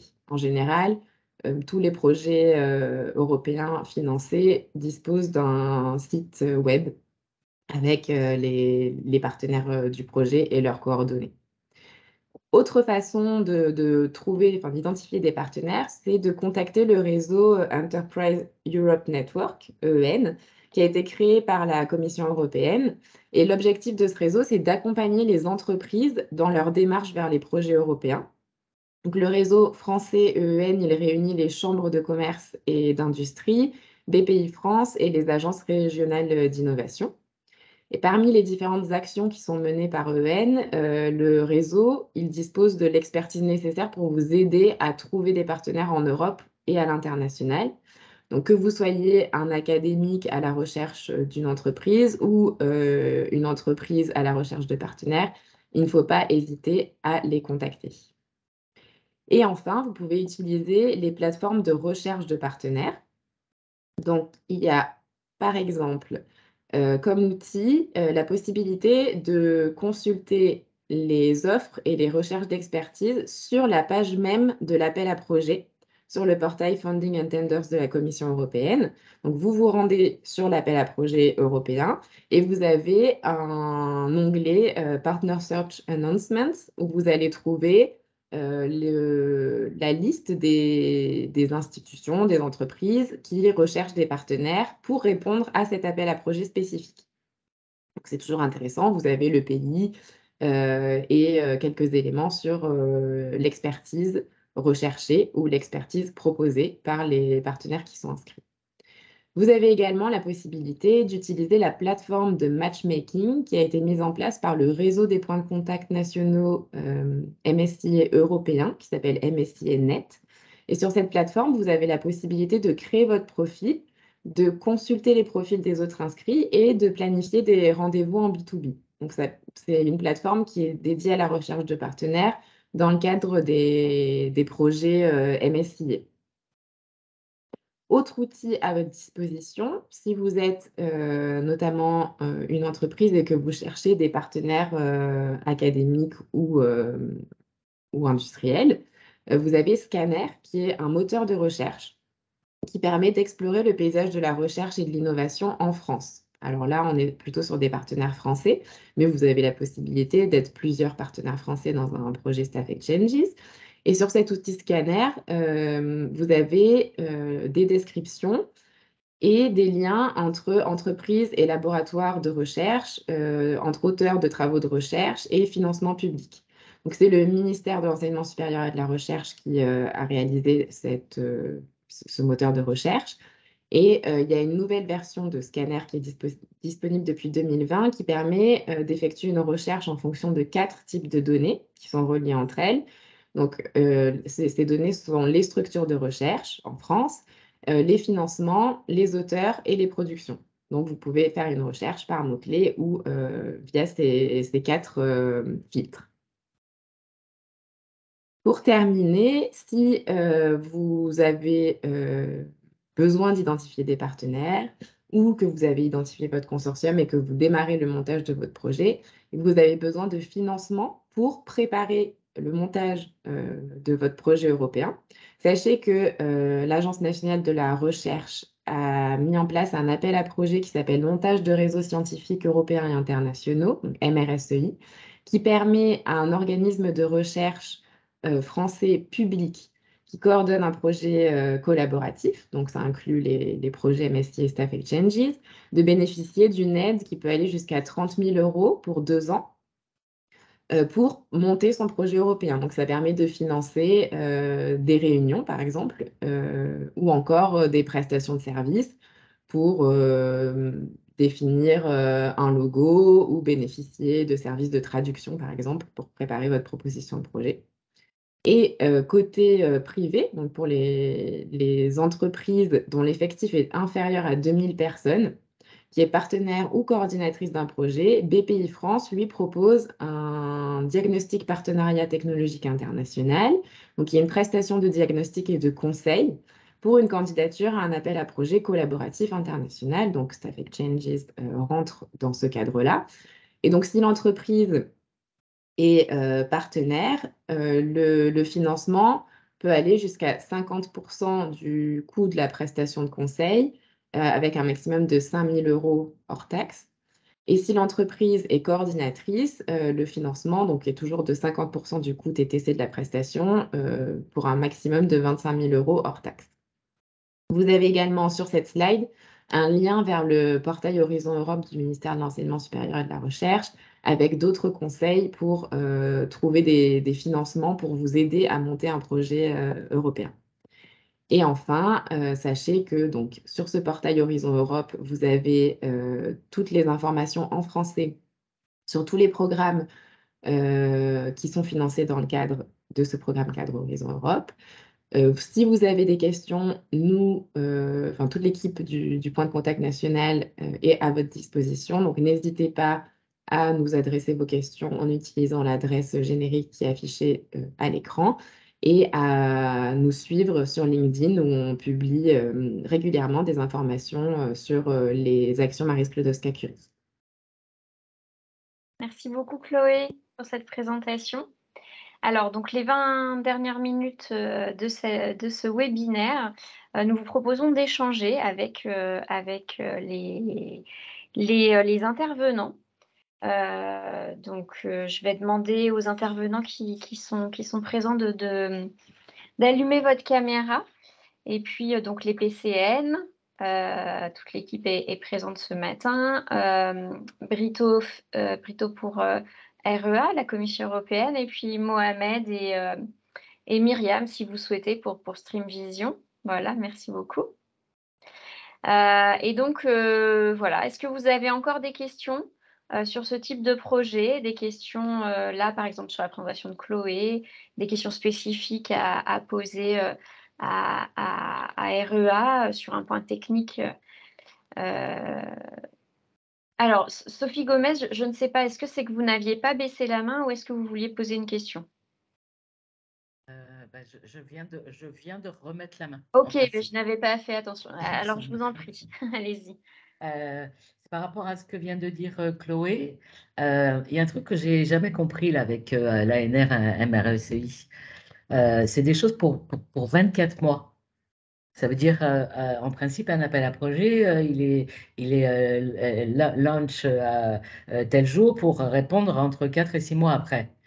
Donc, comment on peut essayer d'avoir un MRSEI ANR s'il faut travailler pendant 2 ans avant de répondre à l'appel à projet qui vient de sortir? Disons que même si on a le draft avant, alors on l'a un petit peu avant, mais quand même, j'arrive pas à comprendre les dates de l'histoire. Alors, je peux prendre la question, Géraldine. En fait, c'est un maximum, les 24 mois. Donc, vous avez le financement MRSEI et vous pouvet en bénéficier pendant 24 mois. Donc, même si l'appel à projet se clôture 6 mois après l'attribution de votre projet MRSEI et que vous utilisez toute la subvention en 6 mois, il n'y a pas de souci. Et vous avez aussi la possibilité d'utiliser une partie de la subvention, de soumettre. Et si le projet n'a pas été sélectionné pour financement la première fois, d'utiliser le temps qu'il vous reste sur ces 24 mois et la subvention qui vous reste pour réviser votre projet et le resoumettre une deuxième fois. Donc, les 24 mois, c'est vraiment la durée maximum d'utilisation de votre subvention MRSEI. Ça ne correspond pas forcément au temps qu'il y a entre le moment où vous l'a attribué et le moment où vous soumettez pour la première fois votre projet. Je ne sais pas si c'est clair. Alors, ça veut dire du coup qu'il faut partir du principe qu'a priori, on n'aura pas on sera pas lauréat à une première présentation. Il faut partir du principe qu'il faut faire une ou deux fois des projets et encore, il va falloir les adapter, les projets, à des nouveaux calls, etc. Disons ça, c'est peut-être l'état d'esprit dans lequel il faut se mettre pour répondre à des appels à projets européens. Et d'autre part, même si on voulait essayer d'être à peu près dans les clous pour une première fois, à partir du moment où le call n'est pas lancé, on travaille sur les drafts alors. il ne faut pas forcément partir du principe que vous n'allez pas être financé la première fois. En fait, vous demandez une subvention pour préparer un projet. Si vous avez besoin de 15 000 € pour préparer votre projet que vous allez soumettre dans 6 mois, et que vous soumettez, vous êtes financé, vous déclarez les 15 000 € sur les 6 premiers mois et il n'y a pas de souci. Dans le cas où vous ne seriez pas sélectionné et où il vous resterez de la subvention, l'ANR vous permet de dépenser cette subvention sur 24 mois. C'est juste une possibilité. Après, bon. Et sur les projets Marie Curie, en l'occurrence, même si effectivement on n'a pas forcément les drafts 24 mois avant l'appel qui est visé, c'est des appels qui sont récurrents. Les règles, elles varient pas beaucoup d'une année sur l'autre. Donc, rien ne vous empêche de préparer un projet bien en avance, en veillant bien sûr à l'adapter dès que l'appel que vous visez sort pour vérifier qu'il n'y a pas de nouveautés par rapport à l'année précédente. Et pour moi, ce n'est pas vraiment un souci, notamment sur les appels récurrents comme les actions Marie Sklodowska-Curie. Oui, non, effectivement, sur les actions récurrentes, c'est pas forcément un souci, puisqu'effectivement, c'est récurrent et en gros, tous les ans, ça sort. Enfin, pour l'instant. Mais pour autre chose, par contre, c'est un peu plus compliqué. Bon. Ce qu'il faut retenir, c'est que c'est vraiment une aide au niveau national pour l'amont, pour la partie montage de projet. Parce que donc, le financement de l'Europe démarre lorsque le projet démarre. Et donc, toute la partie montage de projet où il faut quand même échanger avec le consortium, donc se retrouver autour d'une table, voilà, ça a un coût, il faut payer les frais de déplacement. Et donc, voilà, ce qu'il faut retenir, c'est que ce financement permet une aide là-dessus. Est-ce qu'il y a d'autres questions? Tout était clair? Ah, Mohamed, allez-y. Alors, votre micro est coupé. J'ai une question, mais qui est peut-être annexe à ce qu'on vient de dire, mais j'aimerais bien comprendre, si quelqu'un connaît bien la BPI, quel est le rôle de la BPI dans le cadre, par exemple, de tout ce qui est ANR, AAP, là. Comment peut-on les approcher et bénéficier éventuellement d'aide là-dessus? Alors, je peux prendre cette question aussi. Donc, l'appel à projet MRSEI dont on vient juste de parler, il s'adresse aux coordinateurs de projets collaboratifs qui sont du secteur public. Donc, vous pouvez, si vous êtes une entreprise, que vous êtes impliqué dans un projet qui est coordonné par un établissement public, vous pouvez souffler l'idée à cet établissement public de candidater à cet appel et en bénéficier indirectement puisque vous faites partie du consortium qui est en train de préparer la proposition de projet. Mais en dehors de ça, comme l'ANR finance les établissements publics, BPI France a mis en place son propre appel qui s'adresse, lui, aux entreprises. Et donc, quand vous êtes une entreprise, si vous êtes coordinatrice ou partenaire d'un projet européen en cours de montage, vous pouvez bénéficier de cette prestation de diagnostic partenariat international qui est proposée par BPI France. Mais le principe, ce n'est pas un financement à 100%, c'est un cofinancement d'une prestation de conseil qui est proposée par BPI France. Et il y a des limites en termes de budget. Donc, c'est 25 000 € max de cofinancement si vous êtes entreprise coordinatrice et 5 000 € maximum si vous êtes entreprise partenaire. Je sais, est-ce que ça répond à votre question? Parfaitement. Parce que votre micro était coupé, je lis sur vos lèvres. Vous avez lu dans mes lèvres. Est-ce qu'il y a d'autres questions? Profitez-en. Questions peut-être plus techniques sur le fonctionnement de ce type de projet?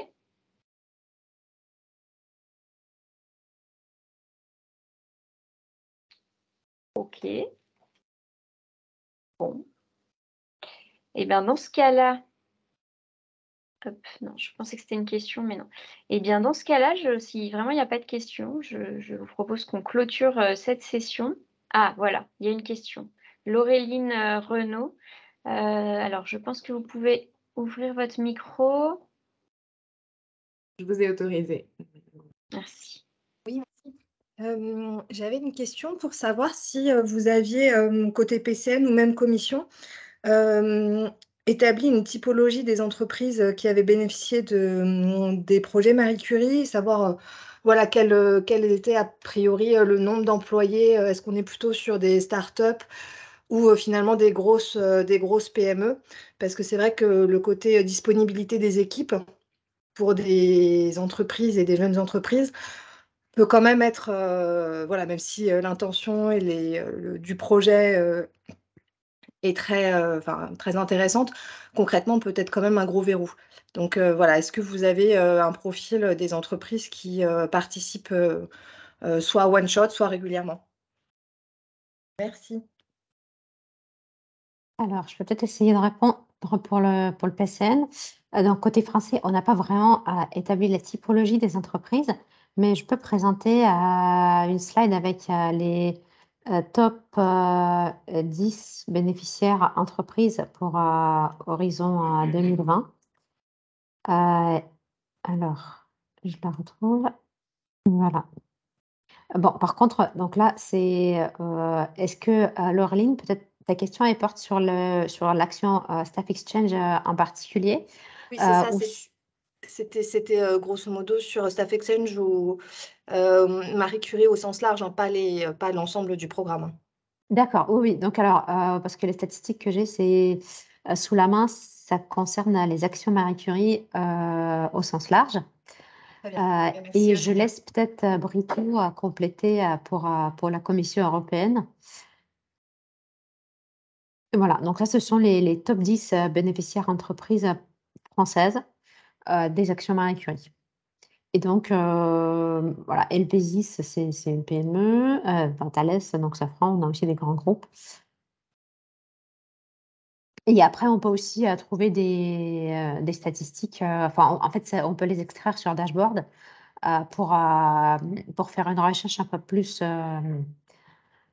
ciblée sur différents types d'actions. Vous avez été complète. On a le même type d'information, évidemment, à une vision beaucoup plus globale. Par contre, que je sache, mais là, c'est moi, je m'avance personnellement, je ne pense pas qu'on ait les données pour savoir si ce sont des PME, des TPE, ce genre cette micro-information. Je ne pense pas l'avoir. Et si je l'ai, ce n'est pas de manière simple, en fait. Donc, voilà. Donc, c'est exactement ce qui est présenté à l'écran. Le dashboard, c'est très bien, mais je ne peux pas vous dire si c'est un pourcentage de PME, TPE, etc.